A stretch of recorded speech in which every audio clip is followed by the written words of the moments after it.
something we haven't done for a long, long time. How about doing a carnation, a beautiful little pink carnation? That's kind of a mystery to everybody. That one's a little different. You don't see it painted too often. How about way down here? And I've got the filbert brush again, that rounded brush, and we're gonna block in a little shape. Now this is a totally different shape. It starts out kind of rounded, but it's gonna have more of a flat bottom. We're gonna bring the petals down. You're looking at this from the side. This is gonna be a side view. Ragged edges. See, sometimes I can get a very narrow stroke by using the edge of this filbert brush. Other times I can get a fatter stroke. Narrow and fatter by using the flat of the brush. So that makes a difference. I'm constantly rolling the brush in my fingers to get the different strokes, the flat of the brush or the side of the brush. My brush never stays in one place, it's rolling. A lot of times on TV you can't really see that. Now we're gonna bring some petals way down here. Now let's put a stem in here first so it makes sense to you. Well, I think I'll stay with this brush. This is the filbert. And we're gonna come up using the edge or the tip of the brush. Watch this closely. Come up, and we're gonna twist to the flat side. And that puts that fat little end or calyx. I'm gonna highlight a little bit. That was come up on the edge and flat, and tuck it right underneath the flower. And I'm gonna rinse off the brush with Chirp, and I'll show you how to do this. It's so simple. We'll take some rose, some beautiful rose with a little bit of white in it, and we're going to start. The carnation has a lot of little kind of half circle petals like this in layers, like that. And we're going to brush or paint them in this fashion. But of course we'll have our darks underneath. But that's the idea. That's what I'm doing on here. I'm going to dip down and pick up some more light color. It's painting them in little layers. See that? Let's start way up here again. Let's go back up here. And allowing that dark to show underneath is what's going to separate those layers. Pick up some more white and just plunk around. They kind of crash into each other and overlap some places. This is a flower you don't see painted much because people just are afraid of this one. They don't know how to, it's a mystery.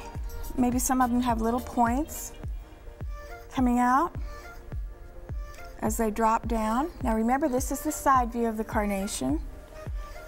I've never painted a straight-on front view in a bouquet. I imagine that would be okay, but I don't know. I think it's much more interesting to turn some of the flowers to the side. Just as it is a portrait. When you do portraits, it's much more interesting to turn it to the side a little bit. And these droop down a little bit. And out here we can get some real ragged, they look like they're cut with pinking shears sometimes by using the point of that brush. They're so pretty now. They have all those carnations in the florist that they even dye all different colors, the greens and the blues and everything. Okay, let's pick up some white, a little more white, and we'll just highlight just a few of these, just a couple, where they're coming more toward the viewer's eye, more toward the viewer. Gary and I have a beautiful, beautiful garden, so if you're ever in Ashland, I hope you can come and do some photographing in our garden. We've worked real hard the last couple of years getting it together. Also, we have a website. Don't forget to check out our website, and you can see everything that's happening there. And that's your carnation. That is so simple. There's just nothing to it. Let's see if we have time to try a little daisy while we've got this filbert brush in our hand. I'm going to start out with some gray, and how about coming up right over here? Now the daisy is, usually you can put it in with a flat brush or a bright brush, but I like to put it in most of the time with a filbert brush because it already has those nice rounded hairs. You would want to start out, say we're doing a white daisy, with a base tone, lots and lots of petals. We'll do this one looking more straight at you. I'm just going to pick up some more paint, some more of that gray, straight at you. So they have lots of little petals. Don't make a star like this. There may be flowers like that, but you want to get a lot of petals in there. And we'll pick up the white, some white, or this could be a yellow daisy. And, oh, you know, I'm going to go back. I'm going to backtrack a little bit. I'm going to put a little center in there first. How about a little center? Just some yellow or yellow and orange. And you just swirl the brush around, just swirl it around.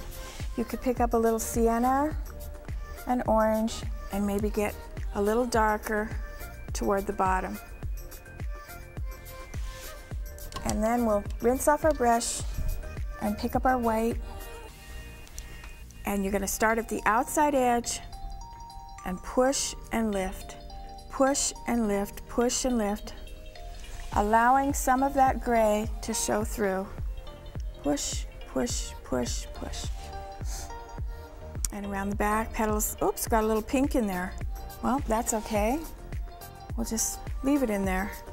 Now after these have set up a little while, you can go back and put more petals. We'll try it here. Get some more white petals in, because some daisies have a lot of little layers. Let's get a stem.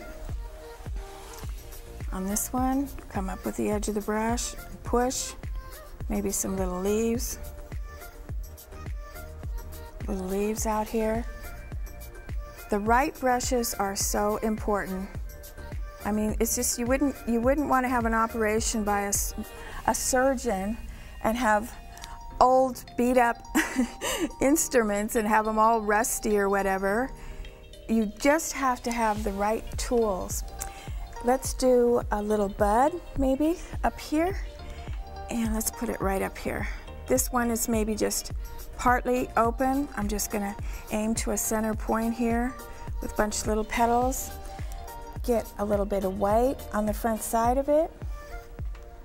Push and lift, push and lift. Remember that push lift stroke. Push lift, a little stem. And there you have your little daisies. Now don't forget, we'll be getting into a lot more strokes, a lot more flowers, a lot of different flowers on that technique that Gary and I are going to do for you. But that gives you a start. That gives you an idea of just how simple it is to do all these beautiful little flowers, and it's so easy to get started painting. So get your brushes out and get started, and I hope you join us next week. Thanks for watching. Bye-bye.